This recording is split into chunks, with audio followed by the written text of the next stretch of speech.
മാനസയെ ഞെട്ടിച്ചുകൊണ്ടുള്ള നിർണായക വഴിത്തിരിവാണ് ഇപ്പോൾ ഉണ്ടായിരിക്കുന്നത്. ഒരിക്കലും ഇങ്ങനെയൊരു തിരിച്ചടി തൻ്റെ ജീവിതത്തിൽ ഉണ്ടാകുമെന്ന് അവൾ സ്വപ്നത്തിൽ പോലും പ്രതീക്ഷിച്ചതായിരുന്നില്ല എന്നതായിരുന്നു സത്യം.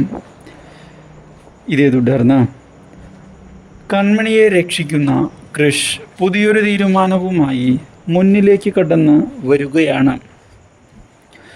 മാനസ എന്താണ് യഥാർത്ഥത്തിൽ പ്ലാൻ ചെയ്തത്? കൺമണി, നിന്നെ ഇവിടെ പൂട്ടിയിട്ടതിനു ശേഷം 2 ദിവസം കഴിഞ്ഞ് ഇവിടേക്ക് കടന്നു വരാനും മീഡിയയെ അറിയിച്ച് നിന്നെ നാണം കെടുത്താനും അല്ലേ?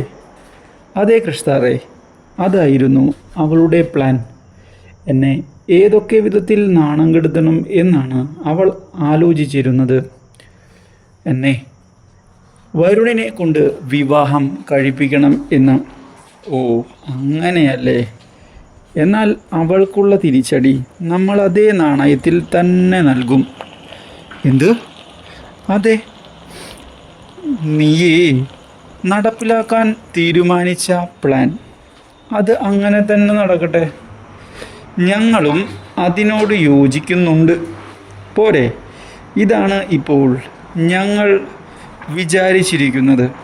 ഇത് കേട്ടതിനെ തുടർന്ന് എന്താണ് സംഭവിക്കാൻ പോകുന്നത് എന്ന ചോദ്യം മുമ്പിൽ ബാക്കിയാവുകയാണ്. പക്ഷേ പ്രതീക്ഷകളുടെ ഭാരം വലിയൊരു തിരിച്ചടിയായി മാറിയിരിക്കുകയാണ്. നീ ഇവിടെ തന്നെ കിടക്കടി, അതും വരുണിൻ്റെ കൂടെ. 2 ദിവസം കഴിയട്ടെ, നിന്നെ അന്വേഷിച്ച് ആളുകൾ ഇവിടേക്ക് തന്നെ വരും. അപ്പോൾ കാര്യങ്ങൾ നടക്കട്ടെ എന്ന് പറഞ്ഞു പോയതോടെ, ദേ എന്നെ തൊട്ട നീ വിവരമറിയും കൃഷേ, നിനക്കെന്നെ ഒന്നും തന്നെ ചെയ്യാൻ സാധിക്കുകയില്ല. ഓഹോ, എനിക്ക് നിന്നെ ഒന്നും ചെയ്യാൻ സാധിക്കുകയില്ലേ? എന്നാലൊന്ന് കാണട്ടെ എന്ന് പറഞ്ഞ് മുഖത്ത് വീണ്ടും ഒരടി കൊടുത്തിരിക്കുകയാണ് കൃഷ്. ടപ്പേ എന്നുള്ള അടിയിൽ അയ്യോ എന്ന് നിലവിളിച്ചു പോകുന്നു അവൾ. ഇതേ തുടർന്ന് കൃഷ് മാനസിയെ റൂമിലേക്ക് തള്ളിയിടുകയും വരുണിനെ കൂടെ നിർത്തുകയും ചെയ്യുന്നു. രക്ഷപ്പെടാൻ അങ്ങനെ നീ ശ്രമിച്ച നിന്നെ എവിടെ വെച്ചാണോ കാണുന്നത് അവിടെ വെച്ച് തീർത്ത് കളയും മോനെ. ഇത് കൃഷ പറയുന്നേ. അറിയാമല്ലോ കൃഷിൻ്റെ സ്വഭാവം. അയ്യോ കൃഷേ, ഞാൻ ഒരു തെറ്റും ചെയ്യാനില്ല. എൻ്റെ ഭാഗത്ത് നിന്ന് മിസ്റ്റേക്ക് വന്നാൽ ക്ഷമിക്കണം. ഇതാണ് എനിക്ക് പറയാനുള്ളത്. അത് ഞാൻ നോക്കിക്കോളാം, കേരള എന്ന് പറയുകയും ഇതോടെ വരുൺ ഓടിക്കയറുകയും ചെയ്തിരിക്കുകയാണ് റൂമിൽ. ഇതോടെ റൂം ലോക്ക് ചെയ്ത് പുറത്തേക്ക് ഇറങ്ങുന്നു. വീട് പൂട്ടിയതോടെ താനാകെ പെട്ടുപോയി എന്ന യാഥാർത്ഥ്യം മനസ്സിലാക്കുകയാണ് ഇപ്പോൾ നമ്മുടെ മാനസ. കൃഷ്, ഒന്ന് തുറക്ക്, ആരുമില്ലേ അവിടെ? പ്ലീസ് എന്നെ ഒന്ന് തുറന്നു വിട് എന്ന് അവൾ പറയുന്നുവെങ്കിലും കൃഷും കൂട്ടരും അതിന് തയ്യാറാകുന്നില്ല. ഇവൾ ചെയ്തതിനെല്ലാം ഇവൾ അനുഭവിച്ചേ മതിയാകൂ. നമ്മൾ ഇനി ഒരു വിധത്തിലുമുള്ള വിട്ടുവീഴ്ചയ്ക്ക് തയ്യാറല്ല. കൺമണി, പോവുകയല്ലേ? ഇതോടെ കൺമണിയും സന്തോഷത്തോടെ മുന്നിലേക്ക് പോവുകയാണ്. കാര്യങ്ങൾ ഇതോടെ വിചാരിച്ചതുപോലെ നടക്കുകയും ചെയ്യുന്നു. മാത്രവുമല്ല, ഇതേ തുടർന്നാണ് പുതിയൊരു വഴിത്തിരിവ് ഉണ്ടാകുന്നത്. വരുണിനോട്, എടാ, എങ്ങനെയെങ്കിലും ഇവിടെ നിന്ന് രക്ഷപ്പെടുന്നതിന് വേണ്ടി എന്തെങ്കിലും ചെയ്തേ സാധിക്കൂ, ഇല്ലെങ്കിൽ നമുക്ക് തന്നെ വലിയ തിരിച്ചടിയാകും. എന്താ നമ്മൾ ചെയ്യുക? എൻ്റെ പൊന്നു മനസ്സേ, എനിക്കറിയില്ല എന്താ ചെയ്യേണ്ടതെന്ന്. എന്തൊക്കെയാണ് ഇവിടെ നടക്കുന്നത് എന്ന് പോലും മനസ്സിലാക്കാൻ സാധിക്കാതെയാണ് ഞാനിവിടെ നിൽക്കുന്നത്. കാര്യങ്ങൾ എനിക്ക് മനസ്സിലാകുന്നില്ല. ദയവ് ചെയ്ത് നീ എന്തെങ്കിലും ചെയ്യേ. എനിക്കൊന്നും ചെയ്യാൻ പറ്റുമെന്ന് തോന്നുന്നില്ല. ഫോണുമില്ല, ഒന്നുമില്ല, ആരെയും വിളിച്ച് പറയാനും പറ്റുന്നില്ല. ആകെ പ്രശ്നമായല്ലോ. മാനസ ഇതോടെ അവിടെ കുത്തിയിരുന്ന് ആലോചിക്കുകയാണ്. ഇതേ സമയം കൺമണിയോട് കൃഷ് പറയുകയാ, 2 ദിവസം കഴിഞ്ഞാൽ മീഡിയ ഇവിടേക്ക് വരണം. അവൾ എന്താ നിന്നോട് പറഞ്ഞേ? കൃഷ് നിൻ്റേതാണ് എന്നോ? ശരിയാക്കി കൊടുക്കാം. അവൾക്ക് അവൾ ചെയ്തത് എത്ര വലിയ തെറ്റാണ് എന്നുള്ള കാര്യം നമ്മൾ തെളിയിച്ചു കൊടുക്കും. അവൾ ഇതിനെല്ലാം ഉത്തരം പറഞ്ഞേ മതിയാകൂ.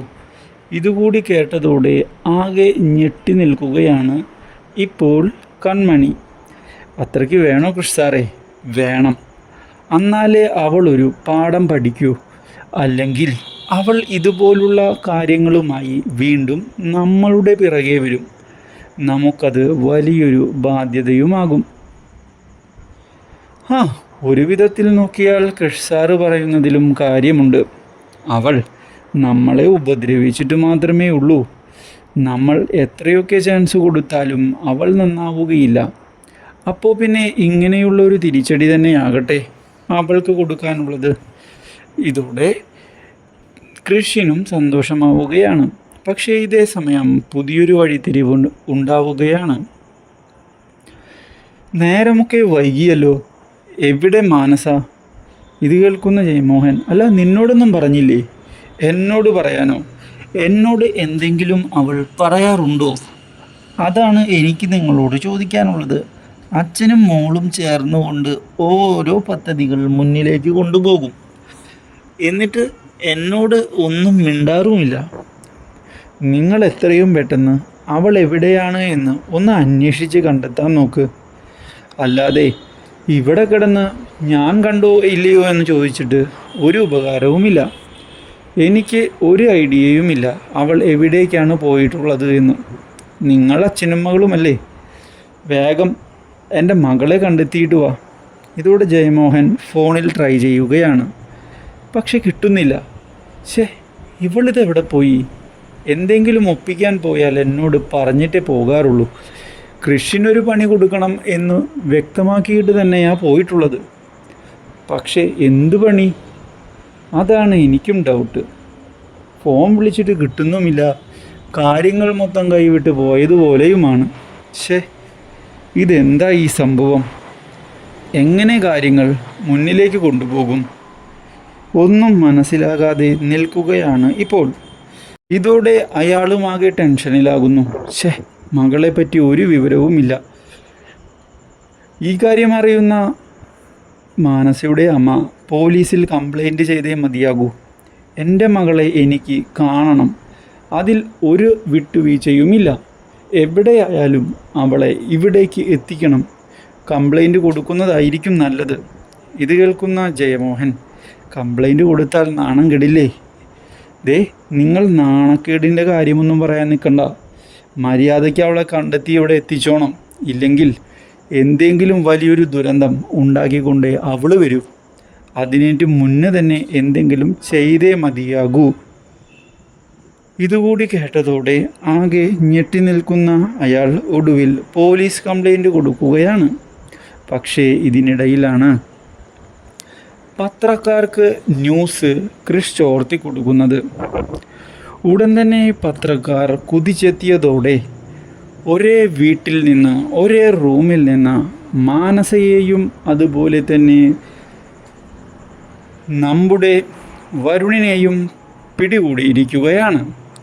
ഇരുവരും തമ്മിൽ അവിഹിതമാണ് എന്നുള്ള വാർത്ത വരുന്നു.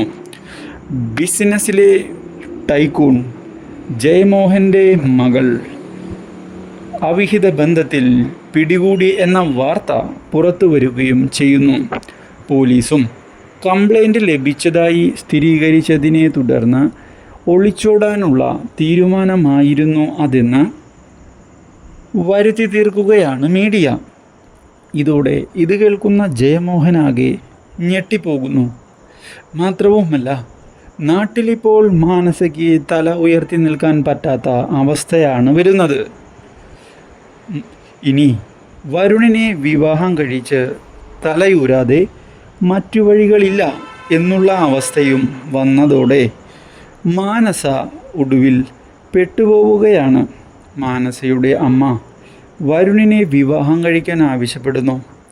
ഇനി മറ്റൊരു പയ്യൻ നിന്നെ വിവാഹം കഴിക്കാൻ വരുമെന്ന് എനിക്ക് തോന്നുന്നില്ല. അതുകൊണ്ട് ഇനി ഇവനെ തന്നെ വിവാഹം കഴിച്ചേക്ക് എന്ന് അമ്മ പറഞ്ഞതോടെ ഞെട്ടി നിൽക്കുകയാണ് അവൾ. പക്ഷേ തൻ്റെ അച്ഛനോട് സത്യം പറയാൻ തയ്യാറാകുന്ന അവൾ തൻ്റെ പദ്ധതി അപ്പാടെ പാളിപ്പോയതാണ്. ഞാൻ കൊടുക്കാൻ ശ്രമിച്ചത് കൺമണിയെയായിരുന്നു. പക്ഷേ അത് മണത്തറിഞ്ഞ് കൃഷി ഞങ്ങൾക്ക് തിരിച്ചു പണിയുകയുമാണ് ചെയ്തത്.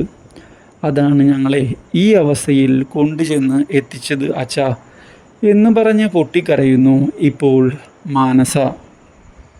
കൂടുതൽ അപ്ഡേറ്റ്സിനായി ചാനൽ മറക്കാതെ സബ്സ്ക്രൈബ് ചെയ്യുക.